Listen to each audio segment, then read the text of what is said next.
میرے مقابلے میں مت آنا. اور رستے کے اندر ایک مقام آیا, وہاں پہ عبد المطلب کے 200 اونٹ چل رہے تھے. یہ جرنیل گیا واپسی پہ ان کے اونٹوں کے اوپر بھی قبضہ کر لیا. اب عبد المطلب کو پتا چلا کہ میرے اونٹوں کے اوپر ابراہ نے قبضہ کر لیا ہے.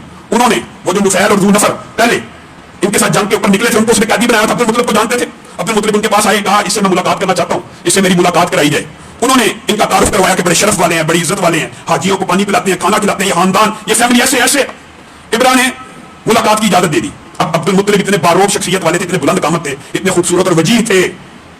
جب داخل ہوئے نا, ابراہ بے اختیار کھڑا ہو گیا. اور ابراہ نے یہ بات مناسب نہیں سمجھی کہ میں عبد المطلب کو اپنے ساتھ تخت پہ بٹھاؤں. کیا کیا, خود تخت سے اتر آیا اور کلین پہ بیٹھ گیا اور اپنے ساتھ عبد المطلب کو بٹھا لیا. روب میں آ گیا. ان کی خوبصورتی, ان کے جمال, ان کی حالت, ان کی شخصیت کو دیکھ کے ایسا روب میں آیا, اپنے تخت سے اتر آیا اور کلین کے اوپر بیٹھ کے ان کے ساتھ گفتگو کرنے لگا. عبد المطلب نے گفتگو کا آغاز کیا, کہاں سے, کیا کہتے ہیں آپ؟ کہا میرے 200 اونٹ آپ کا سردار پکڑ لایا, عرب کے مقام پہ چارے تھے, 200 میرے اونٹ ہیں, میں وہ آپ سے واپس مانگنے ہیں. ابراہ نے کہا آپ کا جو روب, جو شخصیت کی ہیبت, دہشت میرے دل میں بیٹھی تھی, اب جا رہی ہے. میں نے سمجھا تھا آپ وہ بیت اللہ کے بارے میں کوئی بات کرنے آئیں گے. عبد المطلب مسکرانا شروع ہو گئے. کہا اس کے بارے میں بات نہیں